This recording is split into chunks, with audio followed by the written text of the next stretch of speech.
ಹಿರಿಯ ನಾಯಕನ ಉಚ್ಚಾಟನೆ ಬೆನ್ನಲ್ಲೇ ಗರಿಗೆದರಿದ ರಾಜಕೀಯ. ಯತ್ನಾಳ್ ಹೊರಹಾಕಿದ ಬಳಿಕ ವಿಜಯೇಂದ್ರ ಹೇಳಿದ್ದೇನು?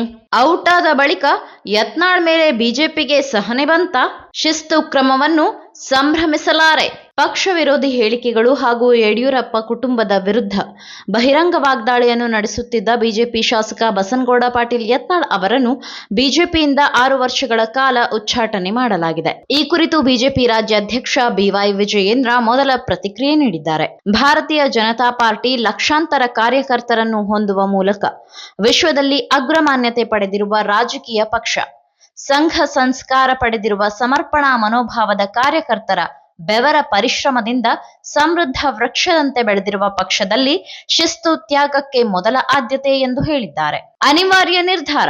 ಪಕ್ಷದ ಹಿರಿಯರು ಹಾಗೂ ವರಿಷ್ಠರು ಈ ವಿಷಯದಲ್ಲಿ ಎಂದಿಗೂ ರಾಜಿ ಮಾಡಿಕೊಂಡಿರುವ ಉದಾಹರಣೆ ನಮ್ಮ ಮುಂದಿಲ್ಲ. ಸದ್ಯ ಬಸನಗೌಡ ಪಾಟೀಲ್ ಯತ್ನಾಳ್ ಅವರ ವಿರುದ್ಧದ ಶಿಸ್ತು ಕ್ರಮವನ್ನು ವರಿಷ್ಠರು ಸುದೀರ್ಘ ಅವಧಿಯಿಂದ ಗಮನಿಸಿದ್ದಾರೆ. ಅಲ್ಲದೆ ಉಚ್ಚಾಟನೆಯು ಪಕ್ಷದ ಸ್ಥಿತಿಗತಿಗಳನ್ನು ಅವಲೋಕಿಸಿ ಅನಿವಾರ್ಯವಾಗಿ ತೆಗೆದುಕೊಂಡಿರುವ ಕ್ರಮವಾಗಿರುತ್ತದೆ. ಪಕ್ಷದ ಬೆಳವಣಿಗೆಯಲ್ಲಿನ ಕಹಿ ಘಟನೆಗಳನ್ನು ಉಲ್ಲೇಖಿಸಿ ಪಕ್ಷದ ವರಿಷ್ಠರಿಗೆ ನಾನು ಎಂದೂ ದೂರುಗಳನ್ನು ಹೇಳಿಕೊಂಡಿಲ್ಲ, ದಾಖಲಿಸಿಯೂ ಇಲ್ಲ ಎಂದು ವಿಜಯೇಂದ್ರ ತಿಳಿಸಿದ್ದಾರೆ. ವರಿಷ್ಠರ ಶಿಸ್ತು ಕ್ರಮ ಸಂಭ್ರಮಿಸಲಾರೆ. ನಮ್ಮ ತಂದೆ ಯಡಿಯೂರಪ್ಪನವರು ಎಲ್ಲರನ್ನೂ ಸಮಚಿತ್ತ ಭಾವದಿಂದ ನೋಡಿ ಪಕ್ಷವನ್ನು ಕುಟುಂಬದಂತೆ ಬೆಳೆಸಿದ ಮಾದರಿಯಲ್ಲಿಯೇ ನಡೆಯಬೇಕೆಂಬ ಸಂಕಲ್ಪ ಹೊತ್ತು ಸಂಘದ ಹಿರಿಯರು ಮತ್ತು ಪಕ್ಷದ ಹಿರಿಯರ ಮಾರ್ಗದರ್ಶನದಲ್ಲಿ ಮುನ್ನಡೆಯುತ್ತಿದ್ದೇನೆ.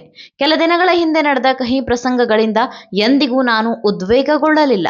ಅಲ್ಲದೆ ಯಾರೊಂದಿಗೂ ಇದರ ದುಃಖ ತೋಡಿಕೊಂಡಿಲ್ಲ.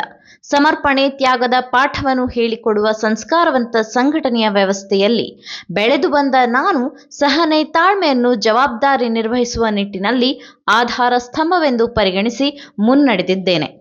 ಈ ನಿಟ್ಟಿನಲ್ಲಿ ವರಿಷ್ಠರು ತೆಗೆದುಕೊಂಡಿರುವ ಶಿಸ್ತು ಕ್ರಮವನ್ನು ನಾನು ಸಂಭ್ರಮಿಸಲಾರೆ ಎನ್ನುವ ಮೂಲಕ ಬೇಸರ ಹೊರಹಾಕಿದ್ದಾರೆ. ವಿಶ್ವಾಸ ರಾಜಕಾರಣ ಮಾಡ್ತೀನಿ. ನಾನು ಸಂಭ್ರಮದ ಬದಲಾಗಿ ಈ ಬೆಳವಣಿಗೆಯನ್ನು ದುರದೃಷ್ಟಕರವೆಂದು ದುಃಖಿಸುತ್ತೇನೆ.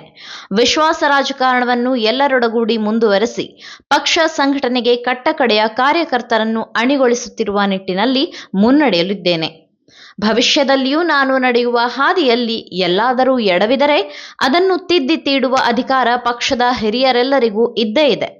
ಎಲ್ಲರೂ ಸೇರಿ ರಚನಾತ್ಮಕ ಸಲಹೆಗಳನ್ನು ಸ್ವೀಕರಿಸಿ ಪಕ್ಷವನ್ನು ಮುನ್ನಡೆಸೋಣ. ಭ್ರಷ್ಟಾಚಾರ ಹಾಗೂ ಸ್ವಜನ ಪಕ್ಷಪಾತದಲ್ಲಿ ಮುಳುಗಿರುವ ಜನವಿರೋಧಿ ಕಾಂಗ್ರೆಸ್ ಸರ್ಕಾರವನ್ನು ಅಧಿಕಾರದಿಂದ ಕೆಳಗಿಳಿಸಿ ಸಮೃದ್ಧ ಕರ್ನಾಟಕವನ್ನು ಕಟ್ಟುವ ನಿಟ್ಟಿನಲ್ಲಿ ವಿಕಸಿತ ಭಾರತದ ಸಂಕಲ್ಪ ಹೊತ್ತ ಪ್ರಧಾನಿ ನರೇಂದ್ರ ಮೋದಿ ಅವರಿಗೆ ಹೆಗಲು ಕೊಡೋಣ.